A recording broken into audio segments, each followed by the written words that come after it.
गुरुर्विष्णुः गुरुर्देवो महेश्वरः गुरुर्साक्षात् परब्रह्म तस्मै श्री गुरुवे नमः।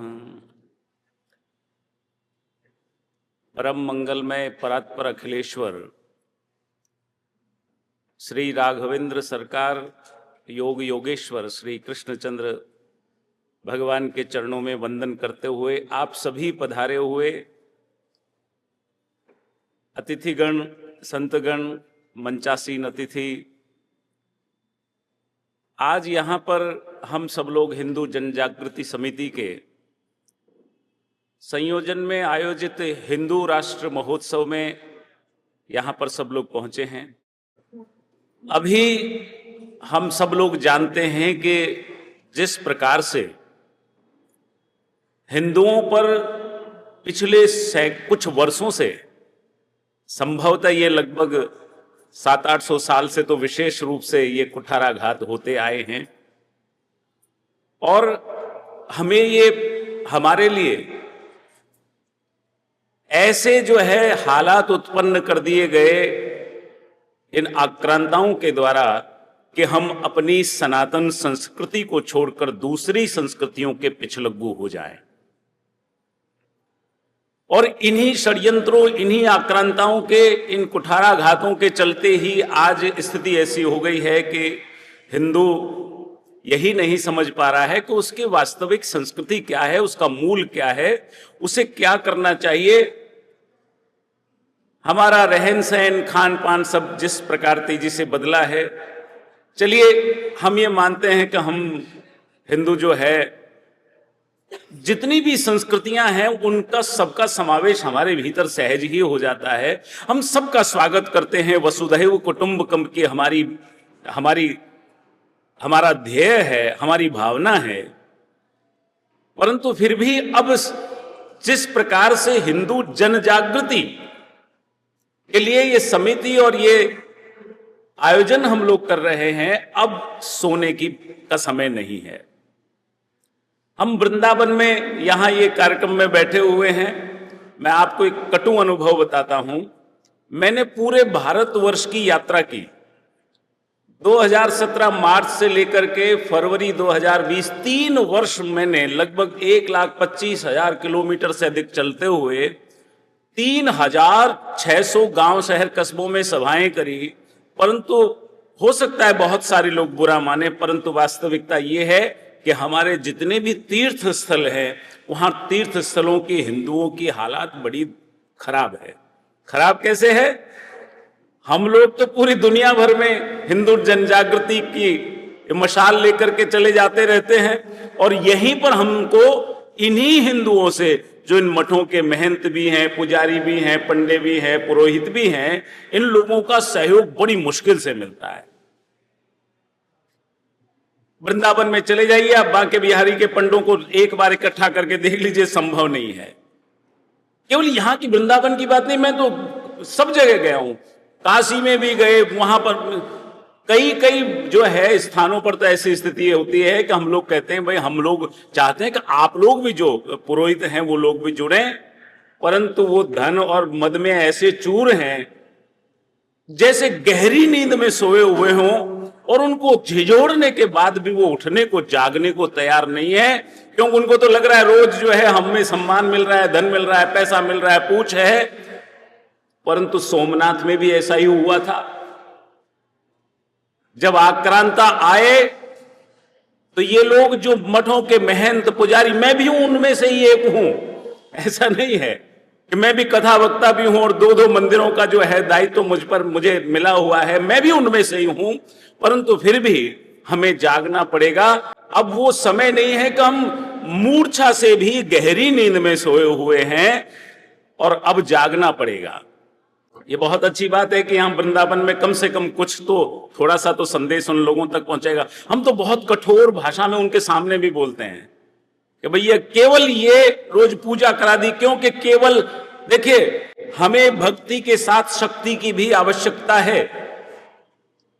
हम नाम जप करके प्राणायाम के माध्यम से भगवत आराधना करके अपने आप को मानसिक रूप से अपने भीतर की जो है ऊर्जा है उसको सुदृढ़ करे, लेकिन उसके साथ आसन करके हमको शक्ति भी, शारीरिक सौष्ठव भी जुटाना पड़ेगा, क्योंकि हमारी तो संस्कृति यही है कि पहला सुख निरोगी काया। यदि हम मानसिक और शारीरिक रूप से स्वस्थ नहीं होंगे तो हम कुछ नहीं कर सकते। जाग करके भी अगर यदि हम किसी का सामना नहीं कर सकते, प्रतिरोध नहीं कर सकते, आप चाहे अपने शारीरिक बल से प्रतिरोध करें, आप अपनी आवाज को आगे बढ़ा करके प्रतिरोध करें, लेकिन आपको बोलना पड़ेगा। उसी कड़ी में चूंकि पूरे भारतवर्ष में हमने तो ये समरसता यात्रा निकाली, देश के हर हिस्से में हम लोग पहुंचे। अभी हमारा ये जो संयुक्त भारतीय धर्म संसद की तरफ से हमने एक अभियान चला रखा है, श्री कृष्ण जन्मभूमि मुक्ति आंदोलन। हमारे साथ अन्य और भी दूसरे लोग हैं, संतों ने भी इस जो है अभियान को चला रखा है। पर चूंकि भारत इतना बड़ा देश है जहां 150 करोड़ की आबादी हो, वहां मैं समझता हूं कि अभी भी बहुत कम लोग हैं जिन्होंने इस मुहिम को चला रखा है। अयोध्या में हमारे श्री राघवेंद्र सरकार के स्थान को हमने अतिक्रमण से मुक्त करा करके एक भव्य मंदिर की स्थापना वहां हमारे द्वारा की गई है। अब आवश्यकता है कि और जो दूसरे स्थान हैं जिनमें मथुरा भी है, काशी भी है, और भी जैसे अभी संबल में, अभी अजमेर में, जितने भी ऐसे स्थान हैं जो यहां अतिक्रमण किया गया म्लेच्छों के द्वारा, उनको मुक्त कराने की आवश्यकता है। लेकिन उसके लिए केवल 10, 20, 50 वकील लोग ही, उनके ही प्रयास जो है उपयुक्त नहीं होंगे, उतने पर्याप्त नहीं होंगे। हम सबको बोलना पड़ेगा, क्योंकि मुझे जैसा कि बताया गया कि अलग अलग क्षेत्रों से हम लोग, अलग अलग संगठन संस्थाएं चलाने वाले उनके प्रमुख यहां पर इकट्ठा हुए हैं। तो हमको अपने अपने क्षेत्रों में, हमने कृष्ण जन्मभूमि मुक्ति आंदोलन के तहत लगभग 60 के करीब छोटे बड़े शहरों में हम लोग संपर्क अभियान करते हुए पहुंचे हैं। अभी 4 मार्च 2025 को हम एक बड़ी यात्रा जो द्वारिका से मथुरा पहुंचेगी, वो वहां द्वारिका से सोमनाथ होते हुए गुजरात, राजस्थान, हरियाणा, दिल्ली और उत्तर प्रदेश का कुछ भाग होते हुए हम लोग मथुरा पहुंचेंगे। ऐसी 3 और यात्राएं इस 2025 में हम लोग निकालने वाले हैं। जगन्नाथपुरी से भी यात्रा आएगी, उधर परशुराम कुंड नॉर्थ ईस्ट से भी हम लोग एक यात्रा लेकर के आने वाले हैं, और दक्षिण से भी जो है रामेश्वरम से एक यात्रा जो है कुंडनपुर होते हुए हम लोग लेकर के आएंगे, ताकि पूरे भारतवर्ष में, देखिए निश्चित बात है कि संविधान के अनुसार देश चल रहा है, चलता भी है, और हम लोगों को भी हमारे इन अतिक्रमणों से मुक्ति न्यायालयों के माध्यम से ही मिलेगी। लेकिन जैसे राम जन्मभूमि के लिए पूरे भारतवर्ष में एक चेतना अभियान चलाया गया और उसके माध्यम से जन जन तक श्री राम के बारे में, राम जन्मभूमि के बारे में बात पहुंची, ऐसे ही श्री कृष्ण जन्मभूमि की भी बात पूरे देश के हर हिस्से से जो है उठे, उसके लिए हम लोग प्रयास कर रहे हैं। और इसके अलावा इसी 2025 में लगभग 200 से अधिक शहर कस्बों में मैं स्वयं जाकर के सभाएं करने वाला हूं, ताकि लोगों को, देखिए हमारा तो एक ध्येय है कि जिस दिन एक साथ 10,000 नगर शहर कस्बों से एक साथ पूरे भारतवर्ष में जिस दिन एक साथ भगवा ध्वज हम लहरा देंगे, उसी दिन हमारी हर बात स्वीकार्य होगी। संभवतः हम लोग उसी के लिए प्रयासरत हैं। जैसे मैंने कहा कि 3 वर्षों में 3600 जगहों पर तो मैं पहुंचाऊं। आज उस यात्रा से हमको एक लाभ हुआ कि हम 1 घंटे में भारत के 3600 गांव शहर कस्बों में कोई भी संदेश पहुंचा सकते हैं, क्योंकि आजकल सोशल मीडिया का जमाना है। मोबाइल पर जो है आप ब्रॉडकास्ट लिस्ट बनाइए, हमने तो बना रखी है 100-200 ब्रॉडकास्ट लिस्ट अपने अपने अलग अलग फोनों पे, और हम उसमें भी अलग अलग प्रांत के, और उस प्रांतों में भी अल्फाबेटिकल ABCD के हिसाब से सब लोगों तक ये संदेश हमारे पहुंचे। हम ये चाह रहे हैं, हमारा ये प्रयास है संयुक्त भारतीय धर्म संसद का, कि भारत में 10,000 छोटे बड़े शहर नगर कस्बों से एक साथ जिस दिन भगवा ध्वज का प्रदर्शन होगा, उसी दिन हम ये हिंदू राष्ट्र की बात, हमारी बात मजबूती के साथ केवल इस देश नहीं पूरी दुनिया में पहुंचेगी। सारी दुनिया के जो है जितने भी देशों के नेता हैं, लीडर्स हैं, सब जानते हैं कि भारत हिंदू राष्ट्र है, लेकिन हिंदुओं को ही प्राथमिकता नहीं। हम ये चाहते हैं कि हिंदू राष्ट्र हो तो हिंदुओं के लिए वैसे ही नियम और कानून बने, हमें हर चीज में प्राथमिकता दी जाए। अपने आप ही जो भूले भटके लोग जो छोड़ करके गए हैं, चाहे भले ही 5 पीढ़ियां बीत गई हो, जब सुविधाएं देखेंगे तो अपने आप ही लौट करके आएंगे। क्योंकि आजकल तो जमाना ऐसा है कि भाई ये न केन प्रकारेण, जिस प्रकार से म्लेच्छ आए उन्होंने हमें बांटने का प्रयत्न किया, अंग्रेज आए उन्होंने बांटने का प्रयत्न किया, और बांटते बांटते कहां तक हमारी सरहदें थी, कहां तक हमारी सीमाएं थी, वो सिकुड़ते सिकुड़ते आज जो है स्थिति यह है कि इस देश में, भारत में भी, चाहे केरल की बात हो, चाहे बंगाल की बात हो, नॉर्थ ईस्ट में भी हम लोग अल्पसंख्यकों की तरह रह गए हैं। तो इसलिए हम लोगों को आवाज उठानी पड़ेगी, जागना पड़ेगा, क्योंकि मैं समझता हूं कि सब लोगों का यही एक ही मंतव्य है, हम सभी हिंदुओं का। और देखिए क्या है कि कोई भी आबादी, एक नियम है समाज का कि किसी भी आबादी का 100% व्यक्ति जाग नहीं सकता, संघर्ष कर नहीं सकता, आगे बढ़कर के अपनी आवाज उठा नहीं सकता, लेकिन उसी आबादी का यदि 10% व्यक्ति भी उस समाज की अगुवाई करके अपनी आवाज को बुलंद करता है और उस समाज की आवाज को आगे लेकर के जाता है, तो भी पर्याप्त है। पर हम 10% भी जो है अभी नहीं कर रहे हैं।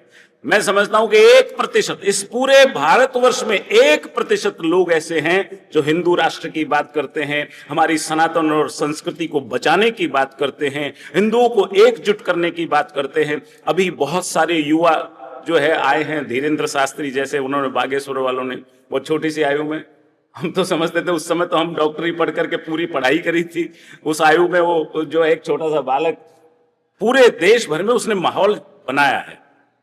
ऐसे ही मैं तो समझता हूं कि अगर 100 युवा इस देश में ऐसे जागरूक होकर के और तन मन धन के साथ जुट करके निस्वार्थ भाव से हिंदू राष्ट्र की, सनातन राष्ट्र की बात करने लगेंगे, तो वो दिन दूर नहीं है जब भारत में हमारा पूरी तरह से आधिपत्य होगा। हम जो अब चाहते हैं उसी प्रकार से जी सकेंगे।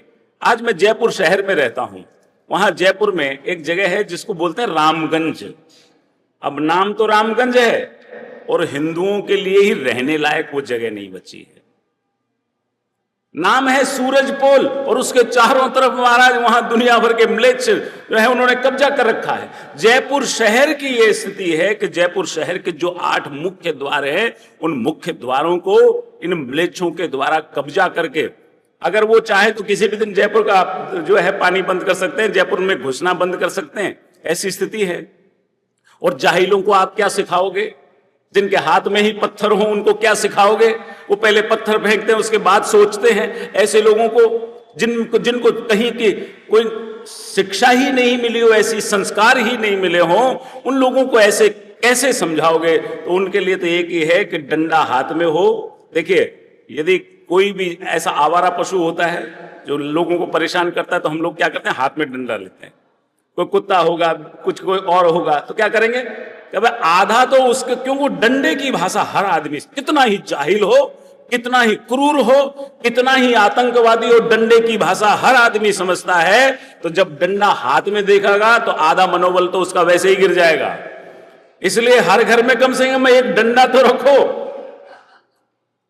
भाई। दूसरे हथियारों को तो हम तो कहते हैं कि हमारी तरह रखो, लो लाइसेंस लेकर के रखो, कुछ भी करो, पर कम से कम एक डंडा तो रखो कि भाई कोई भीड़ भी आए तो उस डंडे को देकर एक बार वहीं ठहर जाएगी, डंडा देख करके भी ठहर जाएगी। इसलिए भय बिना प्रीति नहीं है। मैं आप सब लोगों से यही आह्वान करता हूं कि इस वैश्विक हिंदू राष्ट्र महोत्सव को ऐसे ही, मैं तो कह रहा हूं हमारे जयपुर में भी करिए, हम करेंगे सारी व्यवस्था। संभव है कि हम लोग यहां देखिए, निश्चित रूप से 150 लोग यहां पर हमारे भी परिचित हैं, और उनमें ज्यादातर ऐसे लोग हैं जो कथावाचक हैं। अब वो कहते हैं कि महाराज जी हमारी वहां कथा है, वहां कथा है, यह घर में बैठे हो तो भी निकलने को तैयार नहीं है। अभी कल ही सुबह हम जब जयपुर में थे तो विश्व हिंदू परिषद का मार्गदर्शक मंडल संतों की जो है एक सभा थी, उसमें एक संत ने बड़े स्पष्ट रूप से कहा कि बोले ये आप लोग जो जाते हो कथावाचक, हम मेरी तरफ इशारा करते हुए कहा कि आप लोग जो कथा करने के लिए जाते हो, वहां कथा करते हुए नाच गाना चलता रहता है, कुछ और बात करते नहीं हो। बड़े कठोर शब्दों में उन्होंने हमें कहा। और कहा कि यदि आप बोले इस धन पर पैसे पर ध्यान देने की बजाय अगर आप अपनी संस्कृति को जो है सुदृढ़ करने पर ध्यान दो और प्रारंभ ही यहां से करो कि नमस्ते सदा वत्सले मातृभूमि, तो अपने आप ही सुनने वालों को भी अपनी मातृभूमि से अपने आप ही प्रेम होने लग जाएगा। हम मातृभूमि की बात करते कहां हैं, मां भारती की बात करते कहां हैं। हम तो सबसे पहले हम कथावाचकों की स्थिति तो ऐसी है कि हम लोग तो जब कोई यजमान आता है वो पूछता है कितना बजट होगा, हम 3, 4, 5 लाख से शुरू करते हैं। मैं कहता हूं कोई बात नहीं, 5 लीजिए, 10 लीजिए, 50 लीजिए, पर बागेश्वर वाले की तरह उतना खर्च भी तो करिए उसमें से।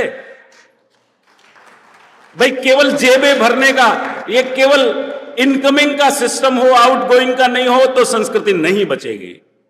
हमने तो हमारा लक्ष्य, हमने अभी कुंभ में हमारी एक कथा है कि यजमान जयपुर का बड़ी पार्टी है, माहेश्वरी ही है, और उन्होंने हमसे कहा कि भाई देखो सारा धन तो इन्हीं लोगों के पास है, वैश्य समाज के पास, माहेश्वरी हो, अग्रवाल हो, खंडेलवाल, उन्होंने हमसे पूछा कि आप क्या दक्षिणा लेंगे। हमने कहा आप क्या दोगे, तो बोले हमारा तो 8 लाख का बजट है। मैंने कहा ठीक है, ये आपका 8 लाख का पूरा बजट हिंदू संस्कृति की जागृति के लिए कुंभ में लगेगा, हम आपसे 1 रुपया नहीं लेंगे। केवल हमारे जो गाने बजाने वाले लोग हैं उनको भी हम 30, 40, 50 हजार में निपटा देंगे, बाकी सारा पैसा आपका कुंभ में केवल इस जनजागृति के लिए लगाएंगे। और हमने भी ये तय किया जो है कि इस कुंभ में हम लोग स्वयं 20-22 दिन वहां पर रह करके सभी संतों से संपर्क करके और वहां छोटे छोटे मेलों के माध्यम से, जैसे आपने भी बताया, अभी आप लोगों से भी बात हुई, तो उसी प्रकार की मुहिम कुंभ में हम लोग चलाएंगे। कोई हमारा खुद का कोई कैंप खालसा टेंट नहीं लगाएंगे, क्योंकि 4 बार लगा करके देख लिया। इससे अच्छा है किसी दूसरे जिसका कैंप लग रहा है उसको थोड़ा सा आर्थिक सहयोग करो, वहां टिक जाओ, कथा भी हो जाएगी 2 बार 3 बार। और उसके साथ कम से कम हमारे पास, देखिए क्या बहुत मुश्किल होता है, आपने जैसे यहाँ कार्यक्रम किया, कितने दिनों से पहले भवन की तलाश में, फिर कमरे कहां से होंगे, भोजन की व्यवस्था, बहुत मुश्किल काम होता है। तो हमने पिछले 4 कुंभों में अपना कैंप लगा करके देखा, बहुत मुश्किल काम है। वहां कैंप से निकलना मुश्किल हो जाता है, इतने लोग, कोई सुबह आता है, कोई दोपहर में आता है, उनकी व्यवस्थाओं के लिए भाई काम हम खुद भले ही नहीं कर, पर देख रेख के लिए रुकना जरूरी। हमने इस बार तय किया कि हम खुद का कोई कैंप नहीं लगाएंगे, जिनके बड़े बड़े कैंप लग रहे हैं उन्हीं के साथ रहेंगे, उनके सहयोग से कम सुबह शाम संतों के दर्शन और उनसे संपर्क का समय तो हमको मिलेगा।